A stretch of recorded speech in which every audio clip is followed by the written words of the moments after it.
I know I have the ability to achieve my definite purpose in life. Therefore, I demand of myself persistent and continuous action towards its attainment. And here and now, I promise to render such action. I fully realize that no wealth will long endure unless it is built upon truth and justice. Therefore, I will engage in no transaction which does not benefit all to whom it affects. I'm succeeding by attracting to myself the forces I wish to use in the cooperation of other people. I induce others to serve me because of my willingness to serve others. I eliminate hatred, jealousy, selfishness, cynicism, anger, and fear by developing a true love for all of humanity. Because I know that a negative attitude towards others will never bring me success. I cause others to believe in me because I believe in them and believe in myself. You see, this is my creed. This is my quest. To never stop striving for the top. To always keep moving forward. To always be the very best I can be. Because I am the power. I am the magic. I cannot be stopped. I am a winner. And I promise to always be true to myself because I am the master and creator of my universe. And I'm responsible for making a positive difference in the world and to the quality of life in it. I live in constant and never-ending improvement.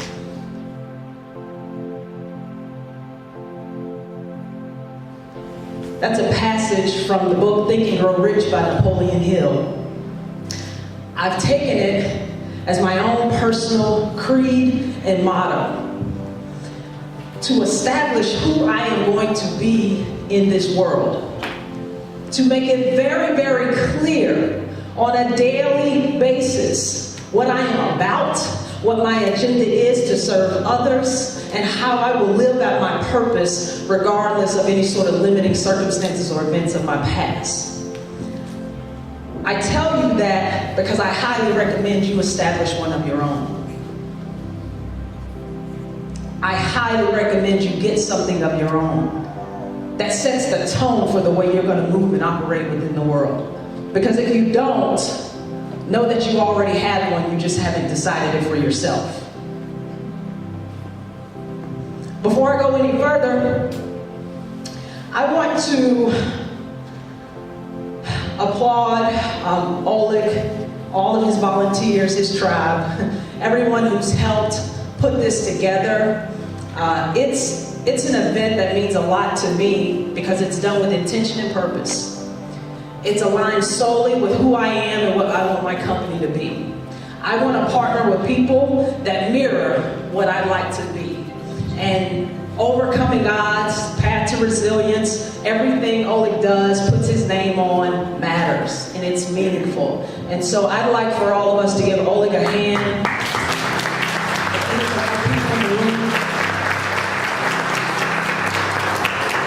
I have so much admiration for people who do meaningful work, and he is definitely one of them. So I'm very honored to be here. I talk about the topic of adversity. Why? Well, you've seen already, adversity doesn't care if you're white. Adversity doesn't care if you're black, biracial, gay, straight, Jew, Christian, Muslim, male, female, old, young. Adversity doesn't care. But I realized in my journey that it's not something we actually talk about. And it doesn't have to be as intense as, I don't know my biological parents, or sexual abuse, or poverty, but just basic failures in life. We don't have discussions about. So I walked away from a 14-year college coaching career to embark on the subject of helping people, teaching people how to make adversity their advantage. Because I actually believe the deeper the challenge, the greater the opportunity.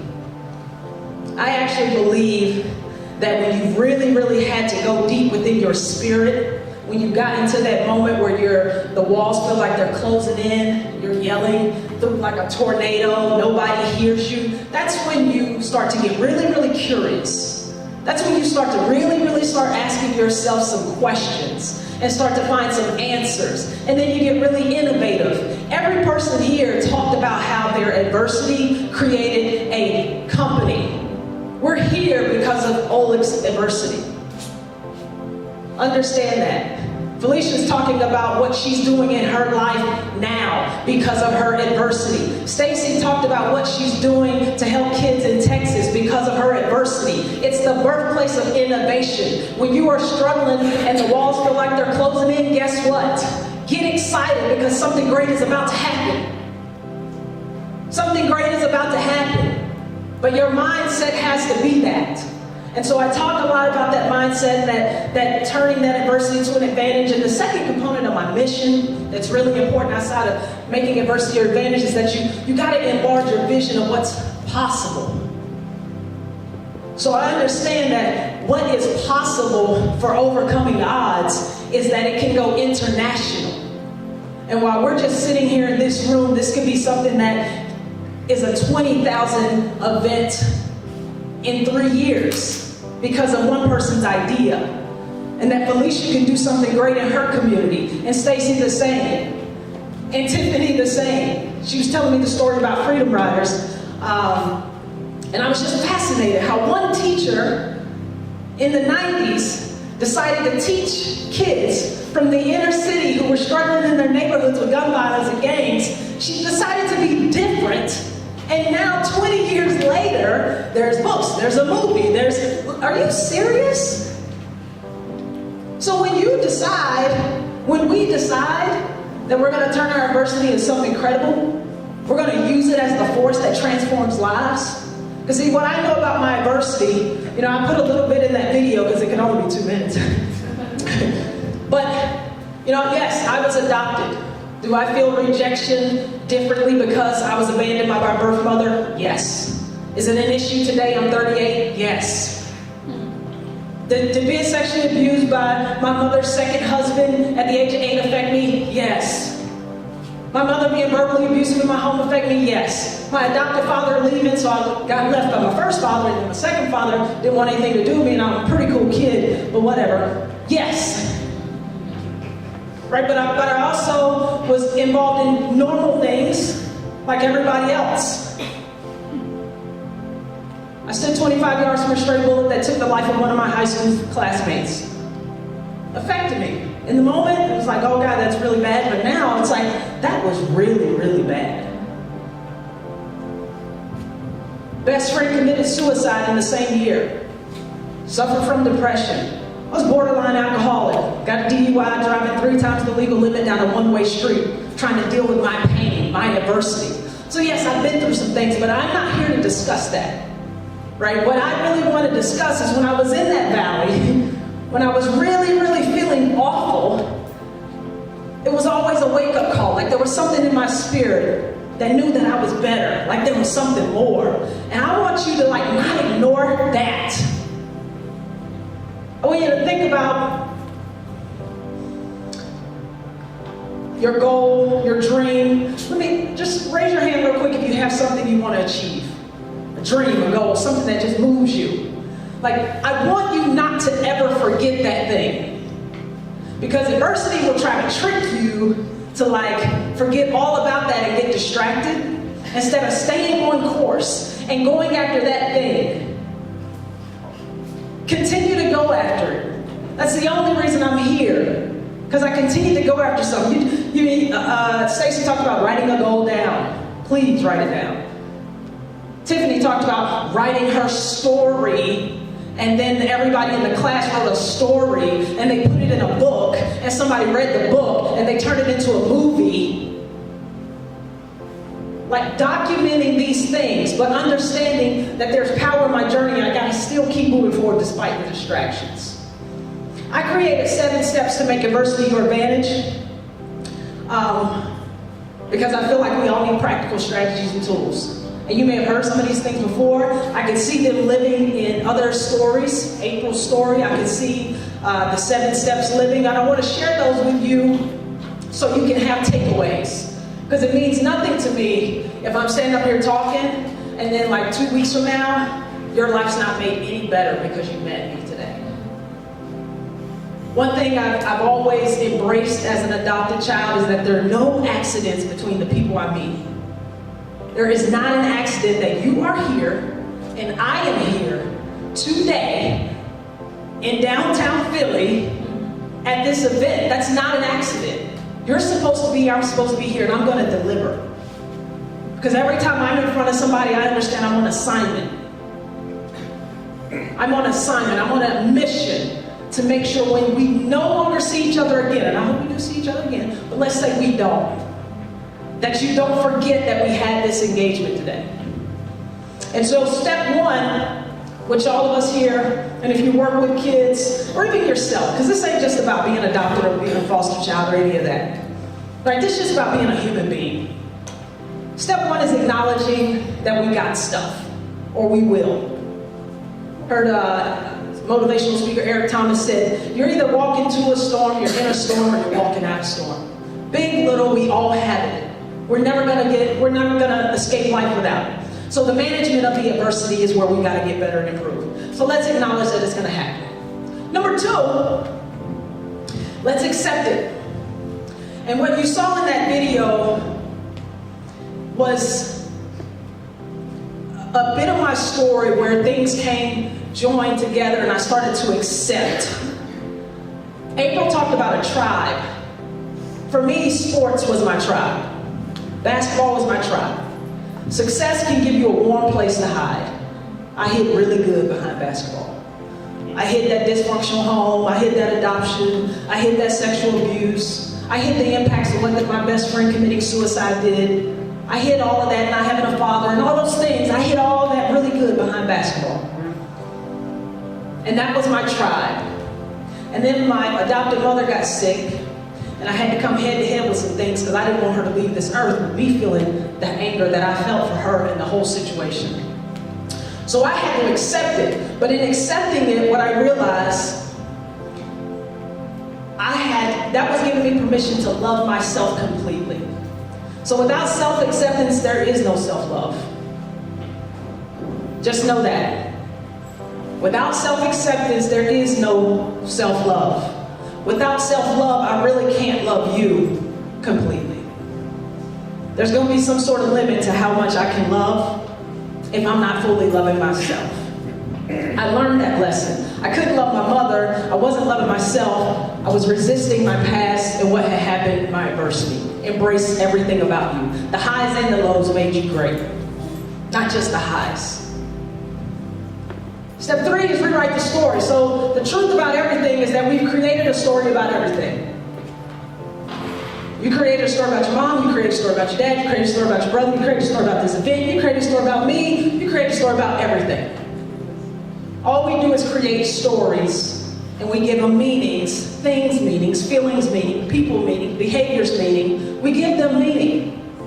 So what I would challenge you to do is rewrite the story. Step three, rewrite the story. Rewrite the story about the home you grew up in and what that meant. Now you can flip it and change it. I went through all of that to be the vessel and the vehicle to communicate to other people who may be behind me that don't have to go through that. Man, that's a powerful story. Now the story becomes powerful. Now we can give meaning. What Oleg is doing is giving meaning to being adopted. Right now, it's not some weird thing. It's like, I'm proud to be adopted. Look what I'm doing. Steve Jobs, who invented the piece of equipment that you can't put down or take out your hand, was adopted. He was actually adopted once, and then they were like, we don't want him. They sent him back. And then he got adopted again by another family. And for the rest of his life, he declared that he was always going to make sure he was good enough. And so for the rest of eternity, you're going to be talking about Steve Jobs because he was a man on fire to create something or do something with his life that had mattered because he was adopted. What a story. So rewrite it. And how do you do that? Well, I stood up here and I told you. First sentence. I know I have the ability to achieve my definite purpose in life. Therefore, I demand of myself persistent and continuous action towards its attainment. The purpose is what's greater than your pain. The purpose is what's greater than your pain. The number of lives that are going to be impacted from your story, or what you do with your story, what you create. Adversity is the birthplace of innovation. Whatever you innovate is going to change the lives of other people. Some of them you will get to know, some of them you may never know. That's the greatest thing about a ripple effect. Live in this world forever. You may never meet them, you may never shake their hand, but because you decided to do something with your discomfort, instead of complain or be a victim and a villain, which I spent my time doing it all. I spent a decade hating my mother, being a villain and a victim. Be the hero of your story. Rewrite that thing. Create something that's going to have a significant impact on the life of someone else. So rewrite your story. Know that the purpose is always greater than the pain. And you got to stop fooling yourself, and you got to get real about your purpose. And everybody said they had a goal and they had a dream. That's the thing in there. Tap into it and find what you're supposed to do that adds value to the life of other people. Step 4 is model the behaviors of others. You're not going to know everything. I didn't know everything. I still don't know anything. I'm trying every day to model. Somebody left blueprints. Success leaves blueprints, so I just try to walk the path that somebody else has created for me. It could be about surviving sexual abuse. One of my first models was a woman who was born in Mississippi in the 50s. Her mother and father were together one time. Mother got pregnant, did not want the child, sent her to live with her grandmother.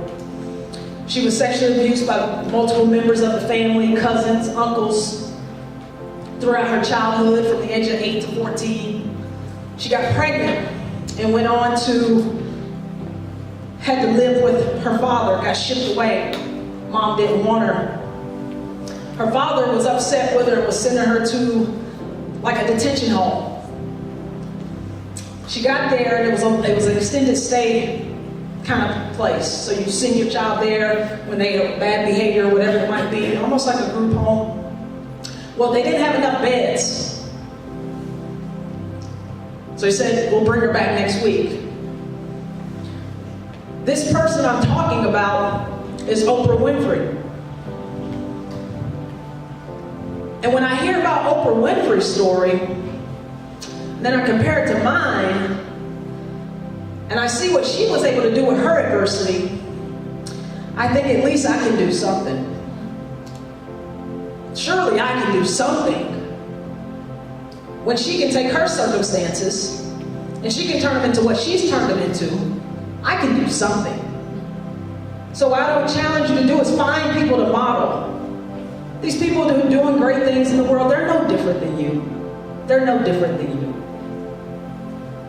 That thing they wanted to do in their heart, they kept following it, and they kept following it, and they didn't surrender despite what was going on around them. And they didn't think that their adversity made them less than. Being a foster child didn't make you less than. Not having a college degree doesn't make you less than. It makes you different. It makes your path different. But it doesn't make you less than. So don't surrender to that. Find the people that can liberate you. When you see yourself in someone else, it's liberating. Like, yeah, she did that. I'm going to do something. You know what? All I'm doing is liberating. It's like, wow, I can do a little more. See, he's making 125 phone calls just to get me a free hotel room. I can do something. Right? That's what we need, models. You got to surround yourself by the right type of energy and the right type of people and the right type of information, because that will shift your world. Trust me. So that's step 4. And these are things you can do immediately. Like you can rewrite your story today. And I mean put pen to paper. Don't hold it in your head. Put it down. Have it here and have it documented. This is what I am about. And then you remind yourself over and over and over and over and over again until you manifest it into the physical world. And model people who are doing the same thing. And then step number 5, was something I really had to do. There's a guy named Michael Bernard Beckwith, who's like a spiritual advisor, personal development teacher out in Los Angeles. But he has 3 rules to deal with adversity. And I study adversity, and I love his 3 rules. And I would write them down because they're really good. One of them is kind of mine too, but he says accept it, so embrace it. And then 2 and 3 were like really challenging to me, but I love them. 2 was forgive the bad. See, the thing about adversity, sometimes you might have to forgive somebody who did something that hurt you at a time, that dictated the way you think about things, the way you thought about yourself, and caused you to take this route and feel this way and treat people that way and not have that opportunity or have that door closed because you weren't ready and you want to blame somebody else, but you got to forgive the bad. And then the 3rd thing was harvest the good. Harvest the good. Because I believe there's a gem, there's some magic, there's a miracle in everything. If you don't find it in your story, then I don't believe you have something of magic to share. And obviously, I think you have something of magic to share. Forgive the bad, harvest the good. So empathy and gratitude are my step 5, because empathy allowed me to have to forgive my mother. I was holding her responsible for every bad thing that happened in my life. I was adopted, it was her fault. You know, she got married 4 times. What kind of woman does that? It's her fault. I was sexually abused. Where was she at? Why wasn't she there? It's her fault. She picked on me. She bullied. She talked about my clothes. She talked about my hair. She talked about I wasn't. It's all her fault. Truth is, every single person that did something to you had pain of their own. They had pain of their own. And it took her being sick in a hospital bed and me having to be the person solely responsible for her, taking care of her, in the last 2.5 years of her life for me to see her in that way. Because she was alone, dying at the age of 62. Getting to the end of her life. Now, I don't know if you ever watched somebody die. My mom was a big, strong woman. She dropped the hammer. She didn't play. And now she's like this nice, small, feeble, less than 100 pounds, 70 pounds. And slowly she's leaving this earth, and I'm sitting at her bedside, and now I see that she was just a hurt person who wanted to do the right thing, but just didn't know how. So I'm just challenging you, whoever in your world has done you wrong and you are holding hate for, you have to forgive the bad and harvest the good. Because that hate will not live in a space where you're trying to also love. My hate oftentimes got in the way of the love I was trying to have for other people and love for myself. Can't exist. So empathy and gratitude. I had to be grateful for my mother. To be grateful for all things. I think we just did an exercise. I went to the restroom, so I missed it. But we did a gratitude exercise. But we gotta have it, particularly when you've gone through some stuff. You've gotta operate under the tone of gratitude. It changes the way you see the world. And then empathy, seeing yourself in other people. Nobody's perfect. You weren't either. You hurt some people.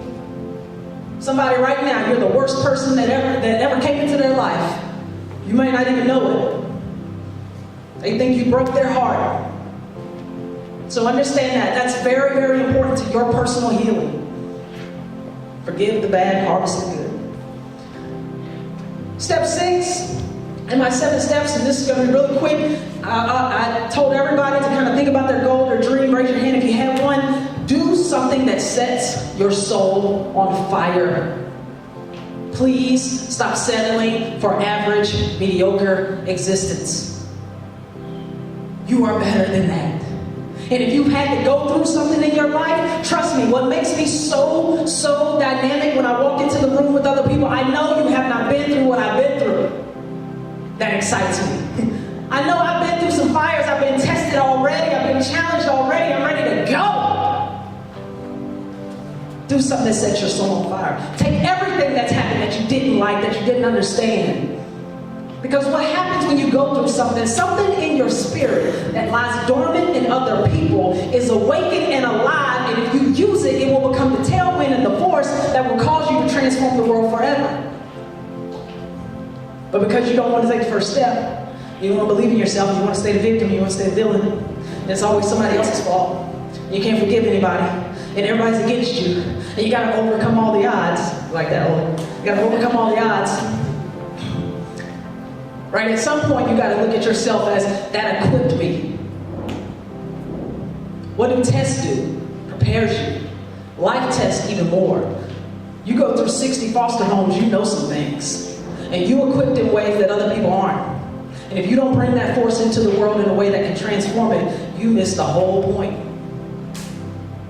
You miss the whole point. So be the person that takes that adversity and uses it. Do something that sets your soul on fire.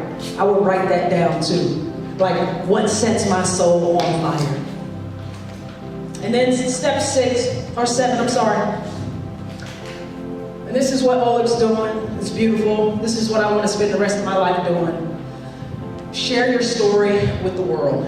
Share it with the world. You can do it by speaking. You can write a song. You can draw a painting. You can write a book. You can just simply sit your kids down and say, you know what, from time to time I messed up. You can go talk to some young kids and just tell them your truth. Because believe it or not, I would have loved it if my mother would have sat me down at the age of 14 and said, hey Adell, this is what happened to me. This is why maybe I'm behaving in this way. That would have made life a whole lot easier for me. But I never heard, I think Tiffany came up here and said, what goes on in my house stays in my house. That's that black mama stuff. My mama said, what goes on in this house stays in this house. And she was one, she adopted 2 children. She couldn't have children of her own and had over 50 foster kids living out in and out of our home. So while I didn't have to leave and I had a stable place, which I'm very grateful for, I saw the transition and the revolving doors of so many people in and out. And oftentimes she'd be like, don't tell your grandmama that we got 4 new foster kids this weekend. So what goes on in this house stays in this house. But I'd like it if she would have shared some things of why she was doing what she was doing.